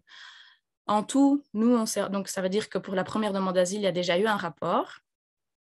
Madame et moi, on se rencontre 19 fois. Et donc, autour du suivi psy, Madame est très investie au GAMS, que ce soit dans les activités communautaires, d'autres activités collectives. Madame s'investit aussi au niveau de certaines journées internationales auxquelles participe le GAMS. Elle participe à des projets filmés, elle prend la parole en public. C'est-à-dire que Madame est très active au GAMS et habite aussi les missions et le combat du GAMS. Pour rappeler qu'elle est relais communautaire aussi, oui. Hein, GAMS, tout à fait. Tout à fait, oui. Et donc, à côté du suivi psy, Madame a un suivi social au cours duquel elle peut aussi poser toutes les questions en lien avec sa procédure d'asile. Et donc, lorsque j'ai pensé ma petite intervention pour ce webinaire, j'ai essayé un petit peu de structurer comment on avait pu construire avec Madame Cissé finalement des moments de rédaction de rapport et des moments thérapeutiques, même si l'un ne va pas sans l'autre. Hein. Et donc, j'ai pensé 3 temps au cours du suivi de Madame Cissé. Un premier temps qui serait vraiment celui au cœur du suivi psy, qui concerne les temps de partage de vécu, d'émotions, d'épisodes, de souffrances, de ressources. Ces moments-là sont ceux au cœur du suivi, au cœur du moment de la thérapie, au sein d'une relation stable, de confiance. Un deuxième temps que j'appellerais les temps de lien avec les acteurs autour de la procédure de Madame Cissé.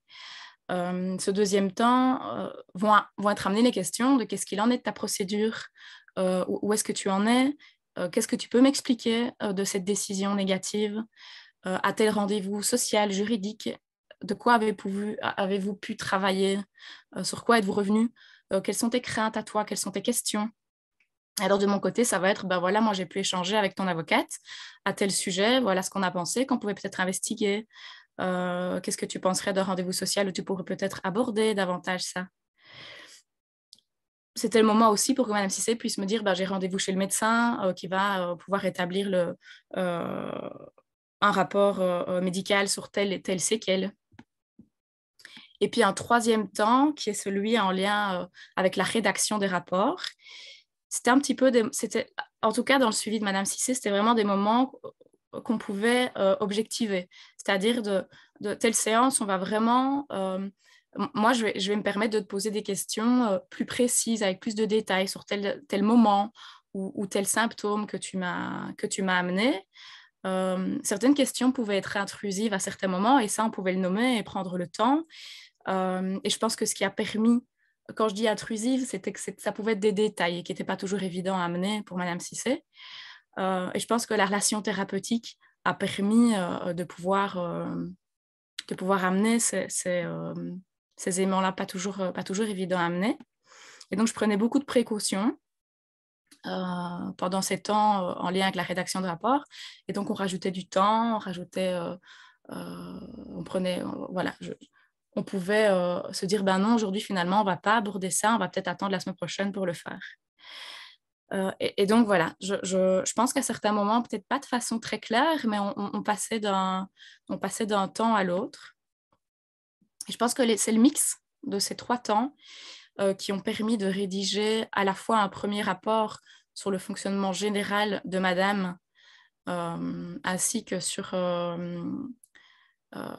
le fonctionnement général relié avec des événements précis ou des épisodes précis qui avaient pu se dérouler au pays, et le deuxième rapport qui avait pour objectif d'expliciter les conséquences psychologiques et physiques du type de MGF que Madame Cissé a vécu. Et donc, dans le cas de cet accompagnement, je pense qu'on a pu travailler comme cela pour plusieurs raisons. Ce n'est pas toujours le cas, mais là, Madame Cissé est francophone, donc c'est-à-dire qu'on n'a pas dû passer par un interprète. Donc, Madame est elle-même interprète. Ensuite, elle est déjà passée par une première demande d'asile, et donc Madame, on va dire, maîtrisait comment ça se passait, comment se passait un entretien au CGRA, quel genre de questions allait pouvoir poser l'agent. Ce qui était, on va dire, plutôt confortable dans la rédaction du rapport pour Madame Cissé, c'est qu'on n'avait pas de deadline, c'est-à-dire qu'on a pu transmettre les rapports à son avocate dans les délais qui nous permettaient d'avoir suffisamment de contenu pour rédiger le rapport. Et donc, la rédaction du rapport pour ces 2 instances à différents moments faisait partie intégrante du suivi, et le suivi psy a continué après finalement avoir rendu ces 2 rapports. Voilà pour les éléments contextuels autour du suivi de Madame Cissé. Merci beaucoup, Charlotte. Et justement, en parlant, tu as fait justement référence à l'avocate. Et voilà, ce qui serait aussi, je pense, intéressant aussi, ce serait de savoir comment finalement s'est fait de l'articulation entre les trois parties, entre vous, la psychologue, Madame Awa, la personne concernée, et l'avocate de Madame Awa? Comment vous avez articulé tout ça? Alors, concernant les échanges entre l'avocate de Madame Cissé et Madame Cissé elle-même, je ne vais pas me prononcer là-dessus, mais peut-être que Madame Cissé voudra en parler. De mon côté, je n'ai pas eu beaucoup d'échanges avec son avocate, mais lorsqu'on a pu se contacter, c'est là que les infos importantes sont passées et j'ai vraiment senti sa disponibilité comme un fil tout au long du suivi, dès le début jusqu'à la fin, un fil entre son avocate et moi. Donc, c'est une avocate pour laquelle j'avais déjà travaillé autour de deux suivis. De façon générale, j'ai toujours été transparente avec Madame Cissé quant aux échanges qu'il y avait entre son avocate et moi. Il m'arrivait de lire un mail avec Madame Cissé. Tous les échanges que j'avais, je l'en informais, et toutes les questions que moi, j'aurais aimé poser à son avocate, je l'en informais aussi. Il est arrivé pour certains dossiers que le patient soit en CC, que la patiente soit en CC des mails. Et donc, de façon très pratique, concernant le dossier de Madame Cissé. Donc moi, je l'ai rencontrée le 17 décembre 2020. Une semaine après, j'ai reçu un mail de son avocate qui m'envoie le précédent rapport psy, qui me donne ses possibilités de contact, et ainsi que la décision négative du CGRA et un résumé de quelques lignes qui était du coup très accessible pour moi, qui citait les motifs de décision négative. Ensuite, le premier rapport psy que je transmets, j'ai un retour aussi assez vite de l'avocate qui me dit telle partie, je ferai autrement, telle partie, je nommerai les choses différemment. Et puis, dès que Madame a reçu la décision d'irrecevabilité du CGRA, l'avocate me l'a également envoyé assez vite. Et dans ce même mail, elle me parle déjà du recours, dans lequel il serait intéressant d'investiguer davantage ce qui n'avait pas été suffisamment investigué dans le premier rapport, les conséquences physiques et psychologiques du type de MGF que Madame a vécu. Elle m'informe également des rendez-vous chez le médecin. Et son avocate me transmet également 2 arrêts de 2 autres dames qui ont reçu un statut de réfugié sur base du caractère atroce et durable des MGF. Et donc, voilà, il y a eu tout le temps des échanges assez brefs mais pertinents entre l'avocate et moi en lien avec le suivi de Madame Cissé. Et donc, je pense que, en tout cas pour moi, le fait d'avoir pu avoir ces échanges rapprochés avec l'avocate m'ont permis d'approcher la réalité juridique et pas que clinique, finalement, qui est la réalité autour de la demande d'asile. Et le gros atout aussi, c'est que cette avocate est qualifiée en droit des étrangers et donc elle a l'habitude de travailler sur des dossiers similaires à celui de Madame Cissé. Et puis, Madame Cissé m'a informée en septembre de l'octroi du statut de réfugié qui avait également été communiqué par son avocate en me transmettant également l'arrêt détaillé. Merci beaucoup, Charlotte. Merci justement voilà, ça fait justement en lien avec ce que Rolando et Keila disaient, l'importance de pouvoir que les différentes parties prenantes puissent s'articuler justement dans le but de pouvoir constituer un dossier solide. Et justement, dans votre cas, ça a donné lieu à la reconnaissance du statut de réfugié d'Awa. Charlotte, je te propose maintenant de donner la parole à Madame Awa, si tu le veux bien. Oui. Donc, alors, je ne sais pas si tu es là, Awa, si tu as pu aller. Je suis là. OK. Alors, je te laisse. Je sais pas si tu veux dire 2-3 mots ou si je te pose assez vite mes 2 petites questions. Oui, je vais dire d'abord bonjour à tout le monde avant que tu commences tes questionnaires. Bonjour tout le monde. Je n'ai pas à me présenter parce que vous savez que vous êtes avec Cissé Awa. Je suis là pour répondre aux questionnaires. Alors, Awa, la première question qu'on aurait aimé te poser et qui était intéressante aux yeux des membres des stratégies concertées, c'était, dans un premier temps, qu'est-ce que tu as compris du sens de joindre un rapport à ta demande, un rapport psychologique à ta demande d'asile? Moi, personnellement, je vais dire que le rapport m'a beaucoup aidé dans tous les sens. Parce qu'au départ, moi, je ne savais même pas quelle était l'importance du rapport. Mais au début, comme toujours, lorsque je suis venue en Belgique, dès la première fois au centre chez les Flamands, ils m'ont demandé d'aller voir un psychologue. Mais moi, dans ma tête, je me disais que je ne suis pas folle, mais je ne connaissais même pas l'importance en un mot. Je me disais, pourquoi aller voir un psychologue? Je ne suis pas malade, donc je n'ai pas voulu aller. Je suis allée une fois, deuxième fois, j'ai stoppé. Donc, c'est dans ça que j'ai fait mon asile pendant 2 ans et 11 mois. J'ai reçu le négatif du CGRA, après le négatif du contentieux, jusqu'à ce que même j'ai reçu l'ordre de quitter.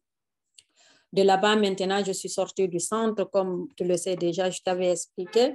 Je n'avais pas où habiter, j'étais entre chez les amis, un peu partout par là. C'est par après encore, j'ai eu l'avocate. Je suis allée l'expliquer, je l'ai posé mon problème, je l'ai montré les papiers de tout du CGRA et le contentieux de ce que j'ai reçu. Je l'ai expliqué mon problème. Dès la première fois, la première des choses qu'elle m'avait demandé, c'est de dire la vérité, parce qu'elle ne peut pas me défendre si je ne dis pas la vérité. Comme toujours, je l'ai expliqué, elle a regardé les papiers, elle a dit, OK, je vais rechercher les points qui ont fait jusqu'à ce que tu aies eu le négatif. J'ai dit, OK, par après, maintenant, elle a dit, on va commencer à chercher les preuves, parce que là, tu as parlé, moi, je pense que le CGRA n'a pas cherché à étudier ton dossier à partir de où on t'a donné le négatif à cause des rapports de l'accord parental dû à ton histoire et que tu as expliqué là où ça vient, ce rapport. Donc, ils n'ont pas cherché à fouiller d'écouter aux plus fortes raisons de chercher à te croire. Donc, on va essayer de chercher les papiers qui prouvent que réellement ce que tu as dit est vrai. C'est en ce moment encore, je l'ai parlé de mon excision. Moi, je n'ai pas à cacher, je suis comme ça. C'est ça mon problème. Donc, j'avais le type 3.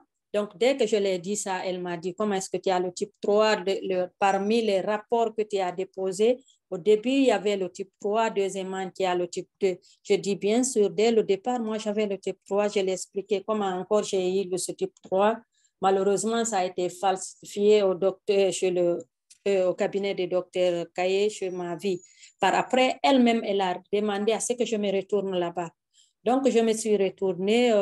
Ce jour-là, j'ai eu la chance. J'ai trouvé le docteur même en personne avec Madame Fabienne.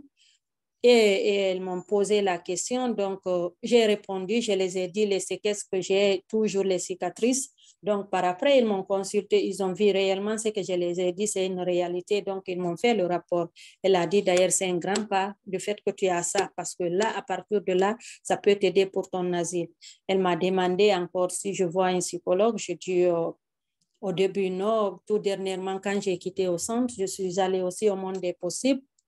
Et le médecin du monde, du moins, on m'a donné un psychologue, j'avais commencé là-bas, mais du fait que je n'avais pas où dormir à Bruxelles, j'étais obligée de changer un psychologue. C'est en ce moment qu'elle m'a demandé, alors si tu viens à Liège, cherche-toi un psychologue. Je dis, OK, il n'y a pas de souci. C'est en ce moment que j'ai parlé avec une amie, elle m'a parlé elle me dit, comme tu as déjà le problème de l'excision, donc il faut aller au GAMS. Je dis, d'ailleurs, j'étais membre depuis en 2019. Donc, je vais essayer de me retourner. Ce jour-là, je suis allée au GAMS. J'ai demandé à ce qu'on me donne un psychologue. C'est en ce moment qu'on m'a dit, OK, de me retourner. Ils vont me recontacter pour voir si j'aurai la place. C'est en ce moment que j'ai eu Charlotte. Donc, je suis venue, je l'ai posé. Mais pendant tout ce temps-là, moi, je ne connaissais pas l'importance du rapport. Pourquoi je dis que je ne connaissais pas? Parce que moi, je me dis, je partais tous à la main. On m'avait amené envers elle. Mais j'avais un souci parce que j'ai un problème. Je ne peux pas expliquer aux gens. Chez nous, quand il y a un problème, quand tu expliques aux gens, nous les Africains en général, on te considère comme si ça ne va pas dans ta tête. Donc pour eux, pour être forte, il faut garder ces problèmes. Donc j'avais ces problèmes-là. J'étais avec une amie qui sort le matin, qui me laisse avec sa fille, que je gardais quand elle revient. Elle ne se souciait pas de mon problème. Donc j'ai envie de l'expliquer mon problème pour voir comment reprendre ma vie. Et parce que je me suis dit, ce que j'ai subi, il n'en est pas question une autre femme le subit encore. Sauf si je n'arrive pas. En tout cas, je vais contribuer à ma manière pour mettre stop à ce fléau. Parce que moi, j'ai subi toutes les violences faites aux gens, parce que j'ai été donnée en mariage quand je n'avais pas l'âge, sans mon consentement. En plus, j'ai subi l'excision quand j'avais entre 7 et 8 ans. En plus, ils m'ont fait comment on dit le mot là, ils m'ont collé, après on m'a fait l'infibulation, donc j'ai subi tout ça là. Je me dis pourquoi c'est des choses et pourtant qui n'ont rien à voir dans l'islam ni une autre religion. Donc je suis venue furieuse. Au moment que j'étais au pays, malgré que j'étais indépendante, mais je ne savais pas vraiment ce que je subissais était anormal. C'est une fois ici que j'ai commencé à contacter les gens, j'ai commencé à me mêler et à rencontrer les ONG et consorts là. Je me suis dit, voilà, avant, je ne connaissais pas que j'avais un problème. C'est maintenant que je le sens vraiment, j'ai un problème. Et pour que je puisse m'en sortir, il faut que je m'aide moi d'abord et pouvoir aider les gens.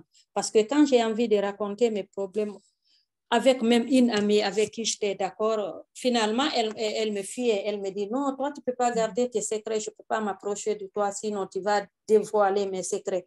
Or que moi, quand je me livre, quand je t'explique mes problèmes, surtout en expliquant les problèmes, c'est comme si je suis dedans, malgré que j'ai eu maintes fois que je n'arrivais pas à expliquer comme il le faut, malgré que j'ai vécu ces problèmes, quand je dis d'expliquer, je n'arrivais pas, c'est les larmes qui coulaient. Moi, c'était une manière de me faire guérir, parce que dès que je pleure, je passe toute la journée à pleurer, ou bien je vais avec Charlotte, je parle de mes problèmes, je me mets à pleurer. Quand je suis à la maison, je me sentais libre.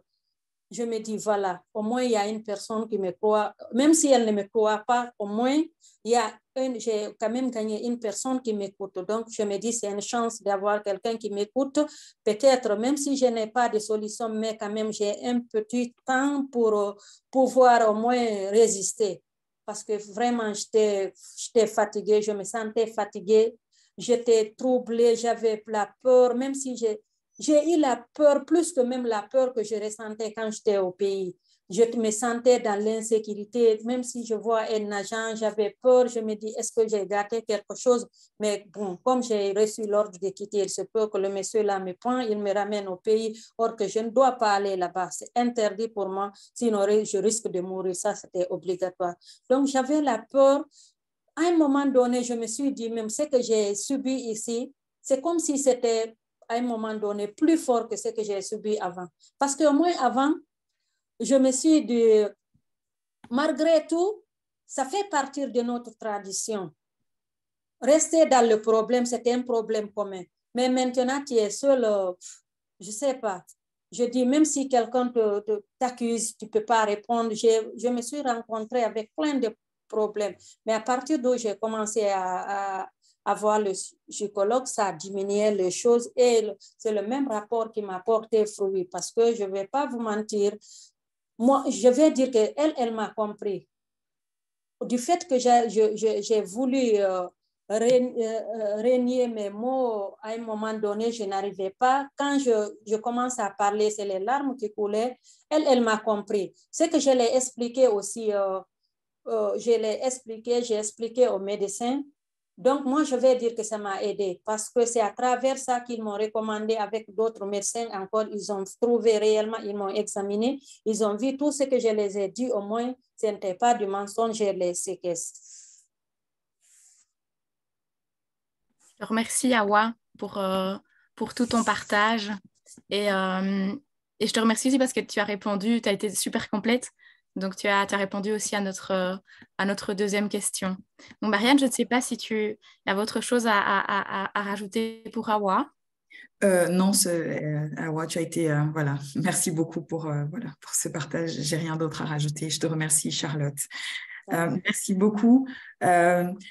Donc, chers toutes et tous, donc tout doucement, on est en train d'arriver justement à la fin de cet atelier en ligne. Donc, je propose d'ouvrir un temps d'échange. N'hésitez pas si vous avez des questions.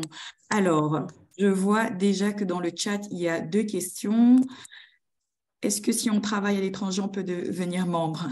Oui, Émilie, Gilbert, oui, vous n'hésitez pas, hein, vous pouvez suivre nos webinaires, mais vous savez, il y a également la communauté de pratique qui est justement un réseau international. Je n'hésiterai pas à vous envoyer un petit mail avec toutes les informations nécessaires. Alors, question de Annalisa. Bonjour. Question pour les différentes intervenants, intervenantes. Quel est le bon moment pour rédiger un rapport au cours d'un suivi? Doit-on attendre la convocation au CGRA avec plus de temps de rencontres et de discussions avec la personne concernée et donc peut-être une meilleure compréhension et possible transmission via un rapport, mais en étant pressé par le temps justement du rendez-vous fixé, ou bien je pense justement que Annalisa met en évidence le contexte où généralement on est pressé, on n'a pas le temps, et ou comment est-ce qu'on le fait? Est-ce qu'on le fait aussi de manière anticipée pour bénéficier d'un travail sans délai, comme le cas de Awa avec Charlotte, et tel que décrit justement par Charlotte. Et donc, voilà la question d'Annalisa. Je ne sais pas qui souhaite se lancer premièrement. Ok. Et, je pense que si on parle idéalement, et ça vaut la peine de commencer le rapport assez tôt, bien avant la convocation des CGRA. Dans la réalité, dans la pratique, non. On se lance quand le CGRA a convoqué. Heureusement que parfois le CGRA convoque avec un mois ou quelque chose comme ça, des délais, alors il y a moyen de travailler beaucoup mieux les rapports et ne pas être trop pressé. Mais moi, particulièrement, je mets dans mon dossier, parce que j'ai un dossier de chaque patient, je mets dans mes notes des points que je sais qui sont utiles pour les rapports. Donc, comme il y a quand on est appelé au CGRA, c'est beaucoup plus facile. Mais de toute façon, ça doit permettre de se voir au moins 1 fois ou 2 fois avec la patient avant qu'il passe au CGRA. Merci, Rolando. Keila, voilà, c'est une question qui s'adresse à tout le monde, hein, donc je fais un petit tour de table. Tu as des choses à rajouter, Keila? Ou Charlotte? Voilà, n'hésitez pas. Je vais laisser... Oui. Et donc, justement, Annalisa rapporte une précision à sa question et disait justement que la fin de la question est aussi importante. Si on le fait avant, on oriente justement le travail en cours. Voilà. Et donc, 3 points de suspension pour dire que voilà, c'est une question qui nécessite aussi de la réflexion. Voilà. Marianne, si je peux ajouter? Oui, Keila. Non, pardon, Lotte, s'il te plaît. Oui, bonjour. Je pense que c'est une question très importante et dans les dossiers que je traite ensemble avec Annalisa, c'est une question qui revient souvent. À quel moment est-ce qu'on doit partager quelle sorte de rapport? Et je pense que ça dépend de la situation et où on est dans la procédure. Mais pour démontrer la vulnérabilité, comme Rolando a bien spécifié, je pense que c'est vraiment pertinent de le faire au plus vite possible parce que dès que la vulnérabilité a été bien détectée par les instances d'asile, c'est-à-dire via un rapport psychologique, c'est à ce moment-là que les instances d'asile peuvent prendre des mesures pour que les entretiens se passent mieux, pour pas poser des questions trop traumatisantes. je pense surtout pour les besoins procéduraux spéciaux que ça soit mentionné au plus vite possible. Mais bon, c'est la théorie, comme Rolando disait. Et voilà, dans la pratique, on comprend que c'est plus difficile que ça. Mais voilà. Merci beaucoup Lotte pour ce partage. Pour rappel, hein, Lotte, elle est avocate et aussi juriste au GAMS. Rolando, tu souhaites réagir? Parce qu'il y a une deuxième question chez Annalisa. Et donc, l'influence qu'il va avoir l'écriture des rapports sur la thérapie. Ça, c'est une question tout à fait à l'envers. Et c'est une question que je me pose beaucoup pour l'instant, depuis un certain temps. Parce que dans mon travail thérapeutique, j'essaie de me détacher le plus possible de la question du rapport pour pouvoir me concentrer à l'écoute de l'histoire et des processus que la personne vit. Et c'est vrai que si on commence à travailler les rapports et on se centre, il est possible que ça peut conditionner mon travail thérapeutique vers la construction des rapports. Et ça, je n'aime pas trop, particulièrement. Oui. Merci beaucoup Rolando. Une autre question, n'hésitez pas, vous pouvez ouvrir votre micro et prendre la parole. Donc, je laisse un petit temps pour réagir.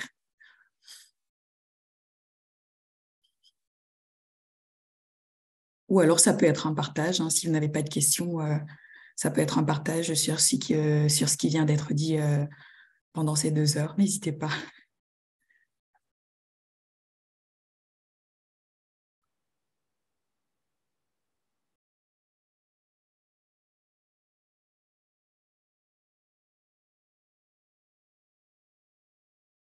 Très bien, je pense, Rolando, Keila, Charlotte, Awa, que ça a été très clair et très instructif pour les participants et participantes ici présents. Et on ne va pas tarder, je propose de conclure tout doucement ce webinaire. Voilà, comme j'ai dit en entame lors de ce webinaire, la session est enregistrée, elle sera disponible sur le site des stratégies concertées. Et donc, on va lister toutes les bonnes pratiques qui ont été mises en évidence par les différents intervenants, mais aussi les outils dont ils ont fait référence. Donc, n'hésitez pas, vous allez retrouver tous les liens qui ont été des outils qui ont été mis en évidence ici. Alors, donc je profite alors tout doucement du peu de temps qui nous reste pour vous remercier. Merci à toutes et à tous d'avoir pris le temps de participer à ces 2 heures d'échange. Merci pour l'attention que vous avez accordée à cette série Psy. Et donc, voilà, comme toute une série, elle arrive à terme, la série Psy, hein, bien évidemment. Et donc, pour l'année prochaine, on reviendra vers vous avec le calendrier des webinaires de l'année prochaine.